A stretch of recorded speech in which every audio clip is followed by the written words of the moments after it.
Kính chào quý vị.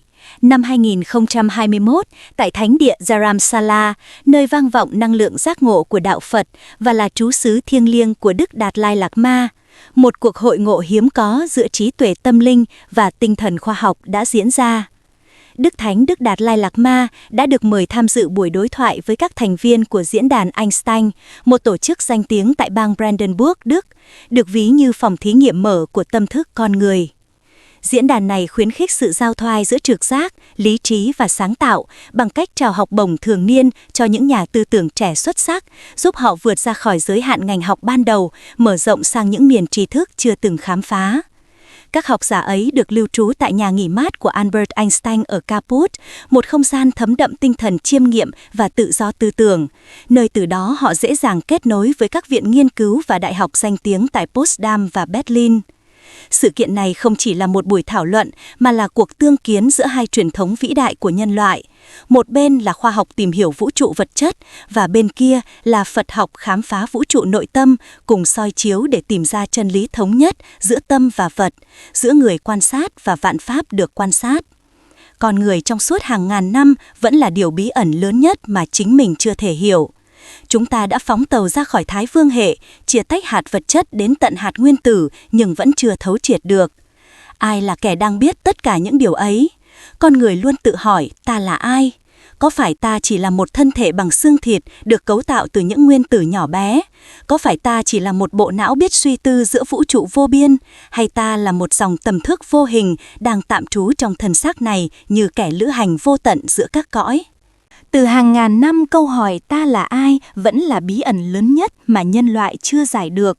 Khoa học đi sâu vào vật chất, giải mã DNA, não bộ, lượng tử. Phật giáo đi sâu vào tâm, quán chiếu, nhận thức vô ngã và tánh không. Một bên quan sát vũ trụ qua kính thiên văn, một bên quán chiếu vũ trụ ngay trong nội tâm. Và kỳ diệu thay, khi hai con đường ấy tiến đến tận cùng, chúng gặp nhau ở chính nơi khởi nguyên của nhận thức. Vật lý lượng tử cho thấy không có hạt nào tồn tại độc lập, chỉ có mối quan hệ giữa người quan sát và hiện tượng. Phật giáo dạy không có ngã nào tồn tại độc lập, chỉ có dòng nhân duyên tương sinh. Một bên là phương trình, một bên là thiền định, nhưng cả hai đều chỉ về cùng một sự thật. Vạn pháp duyên khởi, tất cả là biểu hiện của tâm. Chân tướng của con người không phải là hình dáng hay ký ức mà là dòng biết đang nhận biết chính nó. Thân xác biến đổi, ý niệm đổi thay nhưng năng lực tỉnh thức, tánh biết chưa từng sinh, chưa từng diệt. Khoa học gọi đó là trường nhận thức, Phật giáo gọi là Phật tánh. Hai cách gọi, một bản thể. Phật giáo không đòi hỏi niềm tin mà đòi hỏi trí tuệ thực chứng. Đức Phật từng dạy, đừng vội tin dù là lời ta nói. Hãy quan sát, kiểm nghiệm những người thợ kim hoàng thử vàng. Đó là tinh thần khoa học trước khi khoa học ra đời. Ngày nay, khi khoa học thần kinh chứng minh rằng thiền định có thể tái cấu trúc não bộ, khi vật lý lượng tử hé lộ rằng người quan sát và hiện tượng là bất khả phân, thì những lời kinh cổ xưa bỗng trở thành dự cảm siêu việt của trí thức hiện đại. Với ánh sáng Phật học, con người không chỉ là sinh vật sinh học mà là một trường năng lượng, một dòng tâm thức, một quá trình đang tiến hóa trong vô tận. Với ánh sáng khoa học, những khái niệm như nghiệp, vô thường, tánh không không còn là niềm tin mơ hồ mà là những cấu trúc có thể được lý giải bằng ngôn ngữ của tâm lý học, vật lý và sinh học thần kinh. Giải mã chân tướng con người nghĩa là quay trở lại để nhìn thẳng vào chính người đang thấy. Đó là hành trình từ tế bào đến tâm linh, từ vật chất đến thức, từ ảo tưởng của bản ngã đến trí tuệ của tánh không. Ở điểm giao nhau ấy, Phật giáo và khoa học không đối lập mà cùng nhau mở cánh cửa về bản thể vũ trụ, nơi con người không còn là kẻ tìm kiếm mà chính là tánh biết đang tự nhận ra chính mình. Giải mã con người rốt cuộc không nằm ở việc ta được tạo ra thế nào mà ở ai đang thấy, đang nghĩ, đang cảm ngay bây giờ. Khi nhìn sâu vào chính người đang quan sát, ta bước qua ranh giới giữa vật chất và tâm linh, giữa tri thức và giác ngộ. Và chính khoảnh khắc ấy, chân tướng con người bắt đầu hiển lộ không phải như một cá thể nhỏ bé trong vũ trụ, mà là vũ trụ đang tự nhận biết chính mình qua hình hài mang tên con người.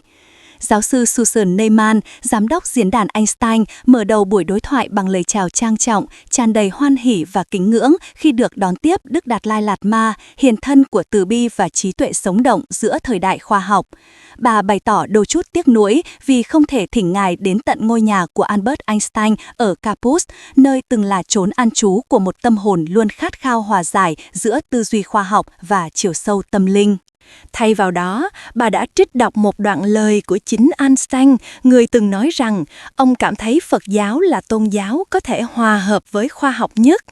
Vì Phật giáo không xây dựng trên niềm tin mù quáng, mà trên trải nghiệm trực chứng và tinh thần khảo sát khách quan.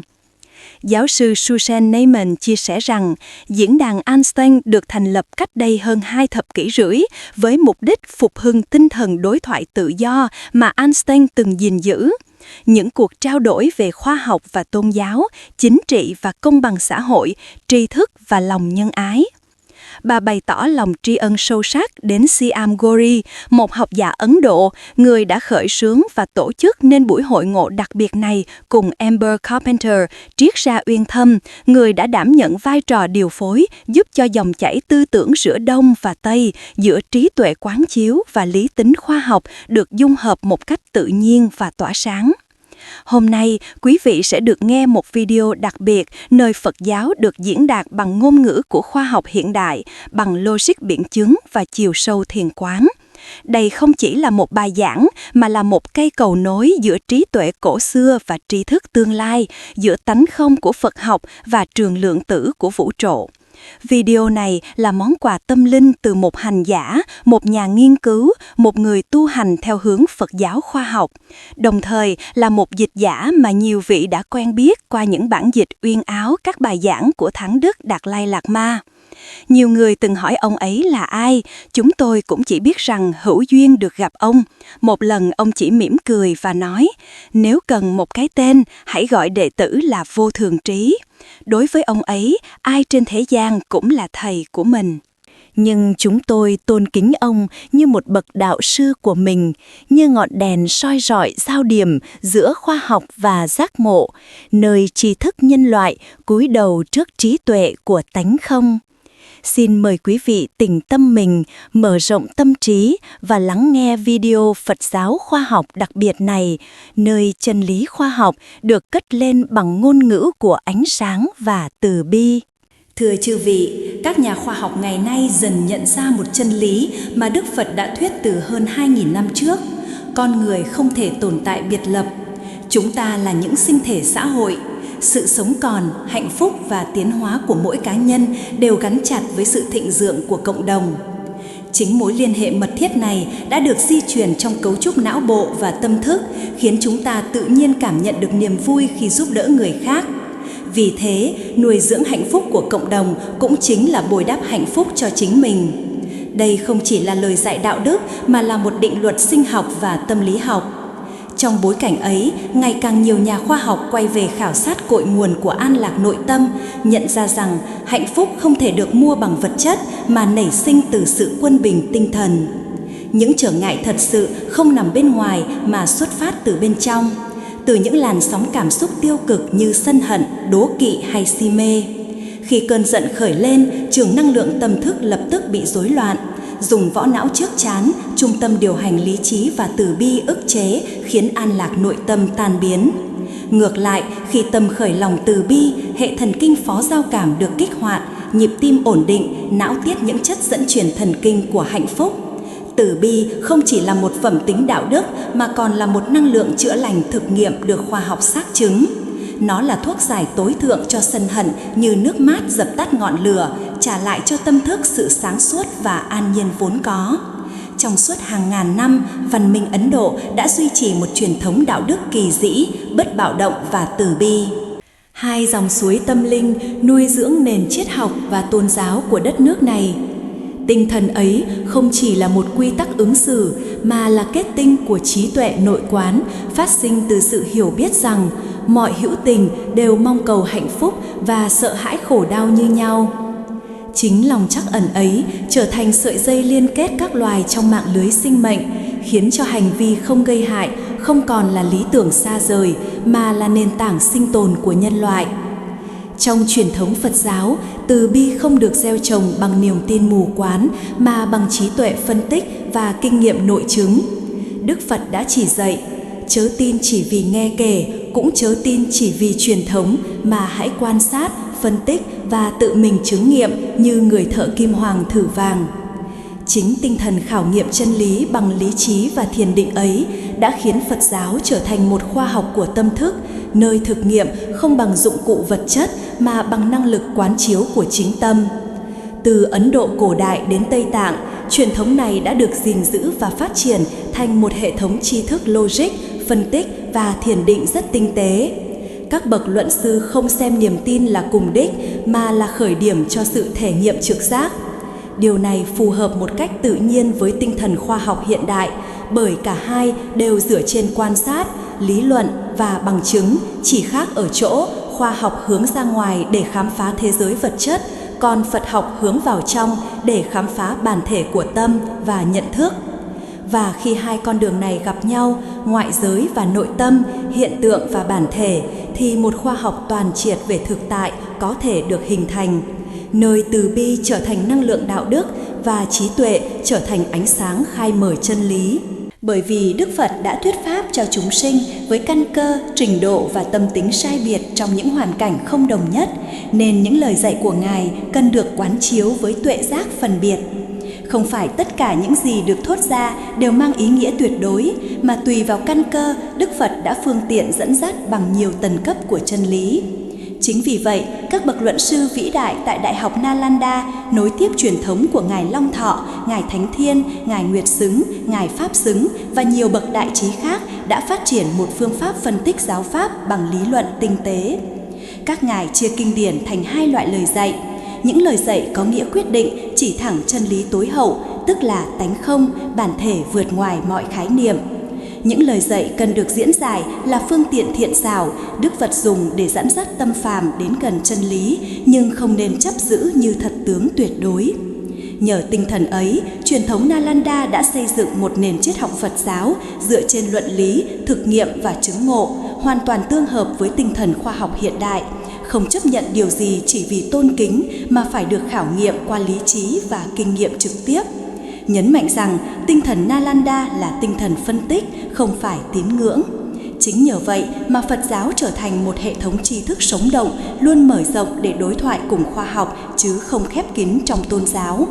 Trong hành trình đối thoại nhiều năm của tôi với những nhà khoa học, nền tảng logic và phương pháp luận của truyền thống Phật học, đặc biệt là tinh thần phân tích và kiểm nghiệm được vun đắp tại các học viện như Nalanda đã trở thành chiếc cầu uy lực để đặt những vấn đề chung một cách minh bạch và hiệu quả.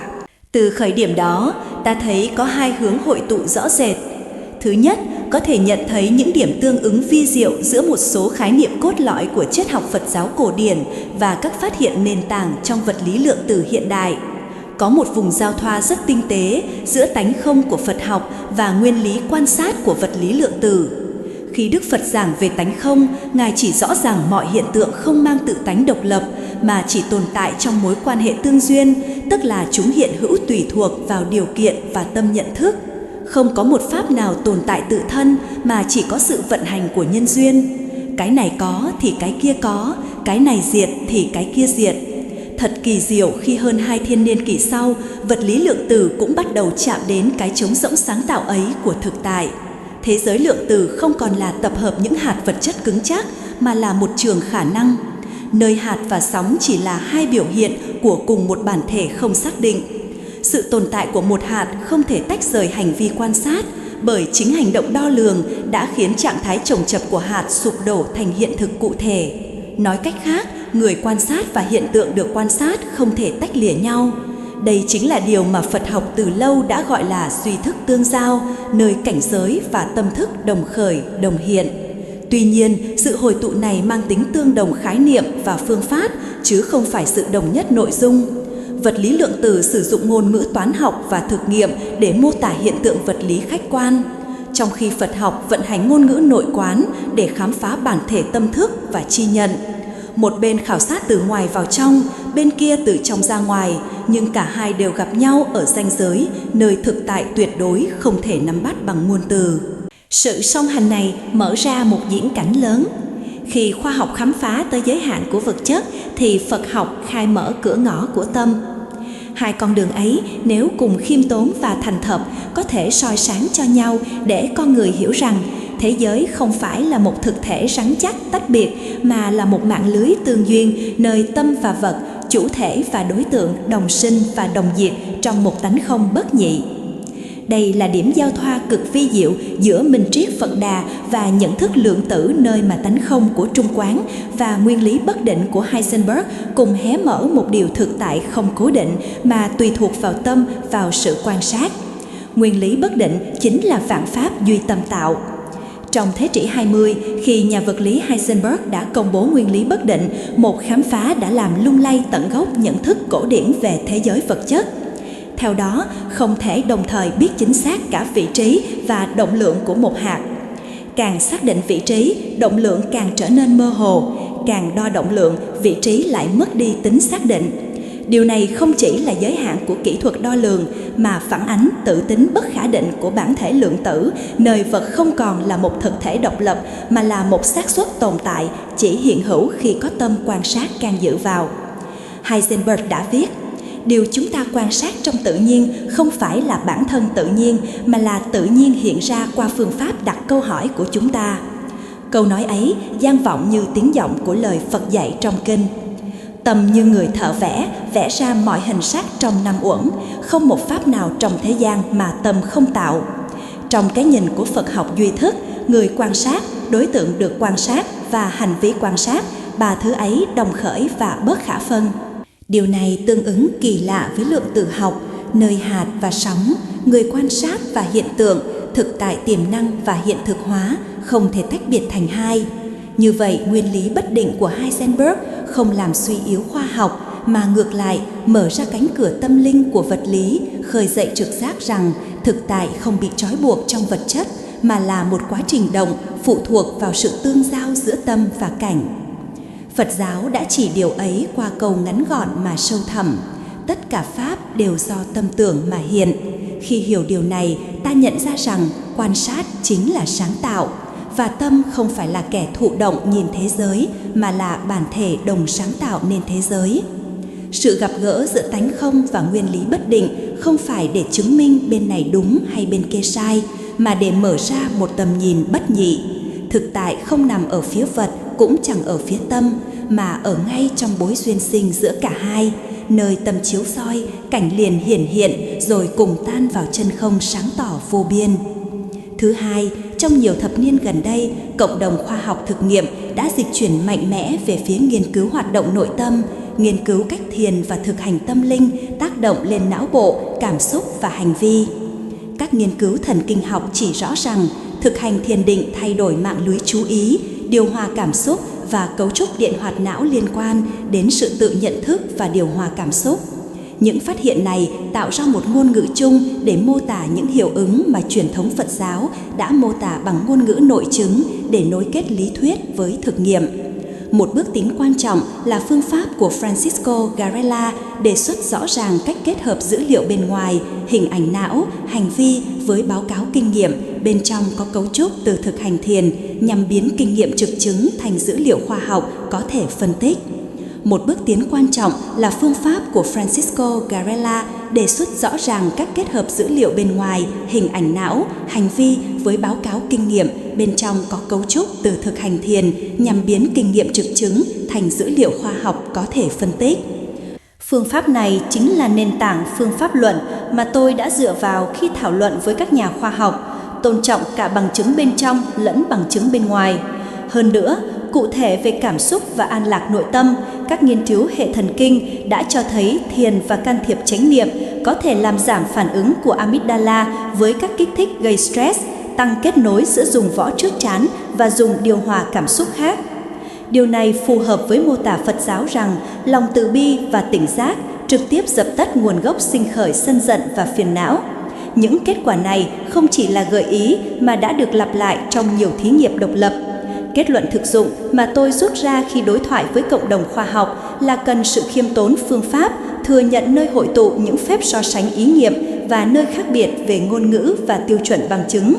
Nhưng cũng phải khích lệ vì có một con đường khả dĩ dùng ngôn ngữ logic Nalanda cộng, phương pháp khoa học để biến những kinh nghiệm thiền định thành dữ liệu có thể trao đổi, kiểm tra và mở rộng trong khung khoa học hiện đại.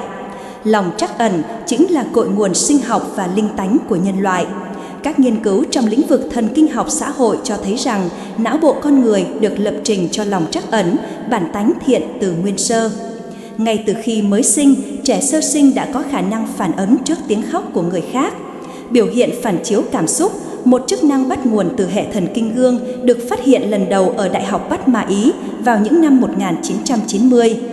Các neuron này hoạt động khi ta quan sát người khác đau khổ hay hạnh phúc, giống hệt như khi chính ta trải nghiệm cảm xúc đó. Điều này chứng minh rằng biên giới giữa ta và người không thực sự tách biệt trong từng cảm xúc sâu, mà được nối liền bởi một trường tương ứng thần kinh, nền tảng sinh học của lòng từ bi. Các nghiên cứu của Richard Davidson, Đại học Wisconsin Madison cùng với chúng tôi đã đo đạc hoạt động não của các thiền sư Tây Tạng trong khi thực hành từ bi quán. Kết quả cho thấy sự kích hoạt mạnh mẽ của vỏ não trán giữa và dùng đảo trước các trung tâm liên quan đến nhận thức xã hội, cảm xúc nhân ái và sự kết nối. Đồng thời, sóng gamma, loại sóng não liên quan đến sự hợp nhất và minh triết, gia tăng đáng kể. David đã kết luận lòng từ bi không phải là cảm xúc yếu đuối, mà là một năng lực tinh thần có thể rèn luyện, mở rộng và củng cố như cơ bắp. Theo Phật học, từ bi không phải là một phẩm hạnh phụ trợ, mà là năng lượng căn bản vận hành vũ trụ tâm linh. Trong kinh dạy, từ bi di bản, trí tuệ vì cứu cánh. Nghĩa là lòng từ bi là nền tảng khởi sinh của mọi hành động giác ngộ và trí tuệ là đích đến của từ bi.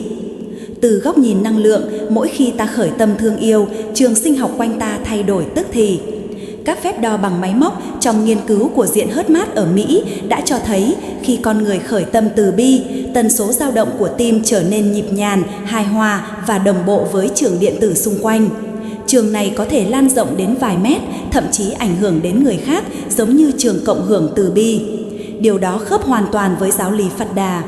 Tâm từ bi khi khởi lên chiếu khắp mười phương, làm mềm mọi oán hận. Khoa học gọi đó là sự đồng bộ sinh học và cảm xúc. Còn Phật học gọi là tâm tương ưng giới, nơi chư Phật, Bồ Tát và chúng sinh cảm thông qua tánh biết vô hình. An lạc nội tâm chính là nguồn phát sinh của lòng nhân hậu. Điều di tế nhất mà các nhà khoa học nay mới bắt đầu nhận ra là không thể có lòng trắc ẩn đích thực nếu tâm không an lạc. Căng thẳng, sợ hãi, giận dữ khiến hệ thần kinh giao cảm hoạt động mạnh, tiết ra các hormone sinh tồn làm co rút lòng trắc ẩn.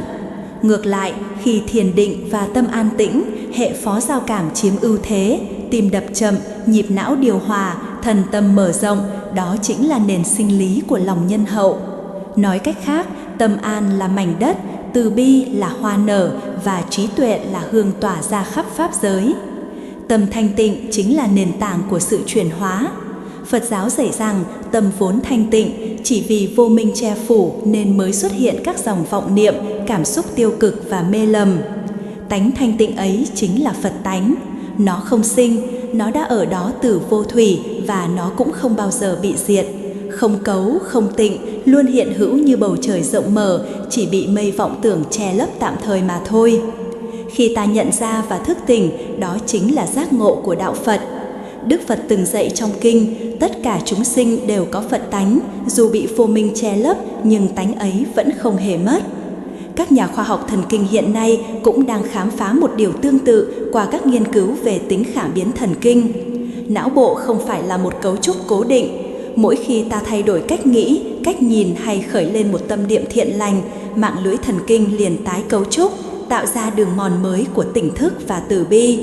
Nói cách khác, khi tâm được thanh lọc, não bộ cũng được tái sinh theo hướng thanh tịnh. Do đó, Phật tánh không chỉ là một khái niệm tôn giáo, mà còn là tiềm năng sinh học của trí tuệ và từ bi. Có thể nó nằm trong chính cấu trúc thần kinh của con người.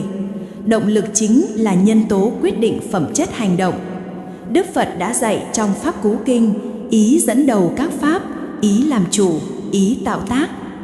Điều này có nghĩa rằng mọi hành động chỉ thiện hay bất thiện tùy theo động lực chứ không phải hình thức hay cường độ. Một lời nói nhỏ nhẹ nhưng khởi từ tâm ganh ghét vẫn tạo nghiệp bất thiện. Ngược lại, một hành động mạnh mẽ nhưng xuất phát từ tâm đại bi có thể trở thành thiện nghiệp to lớn.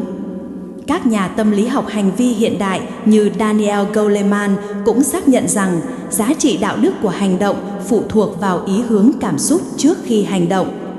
Đó là động cơ sâu nhất của trí tuệ cảm xúc. Nghiên cứu não bộ còn cho thấy khi con người hành động vì động lực từ bi, dùng vỏ não trán trước, nơi kiểm soát lý trí và đạo đức hoạt động mạnh. Trong khi hạch hạnh nhân, trung tâm sợ hãi và sân hận được xoa dịu. Tức là từ bi không chỉ thay đổi tâm thức mà còn tái cân bằng sinh lý não, giúp hành động trở nên sáng suốt và nhân hậu hơn. Khi ta thiền quán và nuôi dưỡng tâm thanh tịnh, mọi cảm xúc tiêu cực, sân tham chi dần tan rã. Chúng không cần bị diệt bằng ép buộc mà tan chảy tự nhiên như băng tan trong mặt trời của tỉnh giác. Càng quán chiếu càng thấy rõ, không có cảm xúc nào là kẻ thù, chỉ có vô minh không nhận ra bản chất của nó.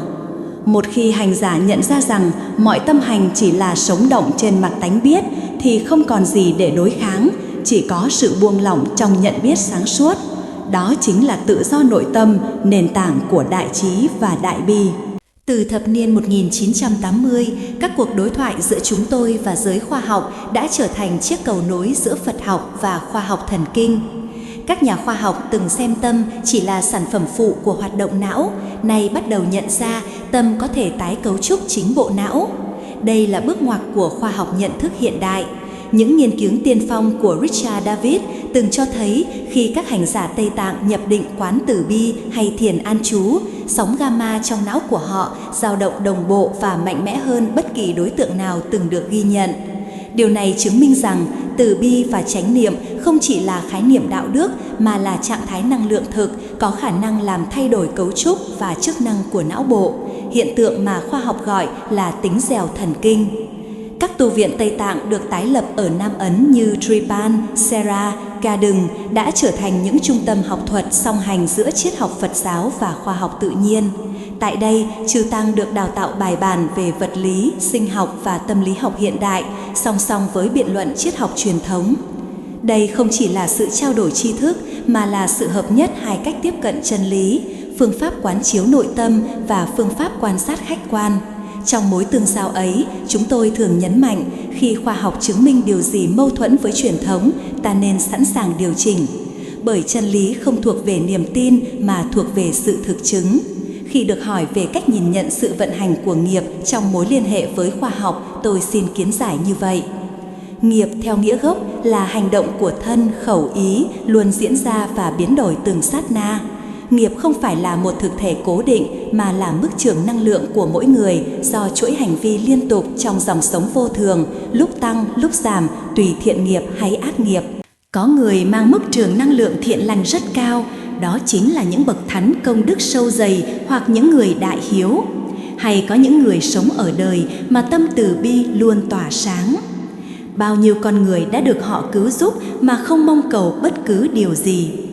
Có người mức trường năng lượng rất thấp, thậm chí thấp hơn các sinh linh trong cõi súc sinh là hậu quả của ác nghiệp to lớn. Với mức này, khi hết thọ mạng, bánh xe luân hồi chuyển động, có một lực hấp dẫn do cộng hưởng, họ sẽ bị kéo vào cõi tương ưng với mức trường năng lượng. Đó chính là địa ngục không thể khác hơn. Tuy hành động nghiệp sinh diệt trong khoảnh khắc, nhưng trường pháp giới đã vận hành chúng, để lại dấu ấn trong tâm thức, tức những tập khí và khuynh hướng vi tế được khắc sâu trong trường tâm. Chính những dấu ấn ấy quy định cách con người phản ứng, cảm nhận và hành xử ở những lần sau như những làn sóng vô hình nối tiếp nhau trong đại dương nghiệp. Khoa học hiện đại, đặc biệt là thần kinh học, nay bắt đầu tìm thấy sự tương ứng kỳ diệu với giáo lý này. Các nhà khoa học gọi đó là tính dẻo thần kinh, khả năng não bộ thay đổi cấu trúc và kết nối dưới tác động của hành vi, tư duy và cảm xúc. Mỗi hành động, mỗi ý niệm, thậm chí mỗi lần khởi tâm thiện hay bất thiện đều để lại một dấu ấn sinh lý trong hệ thần kinh. Các kết nối non được củng cố hoặc yếu đi, hình thành nên thói quen, cảm xúc và xu hướng hành động. Khi hành động thiện lặp lại, não bộ phát triển các mạng lưới liên quan đến sự đồng cảm, điều hòa cảm xúc và trí tuệ, tương ứng với sự chín mùi của trường năng lượng an lạc thiện nghiệp. Ngược lại, hành vi bất thiện tạo nên các đường dẫn liên quan đến sợ hãi, giận dữ, thù hận. Chính là những chủng tử nghiệp bất thiện tỏa ra trường năng lượng hỗn loạn, tiếp tục ảnh hưởng đến đời sống, khiến cuộc sống đầy biến động. Những khám phá này cho thấy lời Phật dạy về nghiệp không hề mơ hồ, mà là một mô hình tâm lý sinh học vô cùng chính xác. Hành vi tạo dấu ấn tạo khuynh hướng dẫn đến hành vi tiếp theo. Dòng luân hồi không chỉ là sự tái sinh giữa các kiếp sống, mà còn là sự lặp lại của những mô thức tâm lý ngay trong một đời này. Từng giây từng phút trong cách sống hiện tại sẽ quyết định tương lai của mỗi người. Luật nhân quả của pháp giới vũ trụ luôn vận hành chính xác, ở đó không có chỗ cho cầu xin và hối hận. Trường năng lượng an lạc mạnh mẽ từ thiền định, chánh niệm và tâm từ bi là những phương pháp thực nghiệm giúp chuyển hóa các vết ấn ấy, hay nói bằng ngôn ngữ khoa học là cách tái cấu trúc não bộ. Như vậy, khi ta nói rằng những dấu ấn tích lũy của các hành động tích cực cuối cùng sẽ chín mùi trong sự chứng đắc Phật quả, điều đó không chỉ mang nghĩa biểu tượng tâm linh mà còn là một chân lý thực nghiệm. Tâm có thể được huấn luyện, não có thể được chuyển hóa và nghiệp có thể được tịnh hóa. Bản chất sâu thẳm của tâm là thanh tịnh, gọi là Phật tánh, và mọi cấu nhiễm chỉ là lớp mây thoáng qua trong bầu trời ấy. Khi các dấu ấn bất thiện được hóa giải và những vết ấn thiện được vun bồi, bầu trời tâm trở lại trạng thái quang minh vốn có. Đó chính là con đường từ hành động đến trí tuệ, từ nghiệp đến giải thoát. Con đường mà khoa học bắt đầu xác nhận, nhưng Đức Phật đã khai thị từ hơn 2.000 năm trước.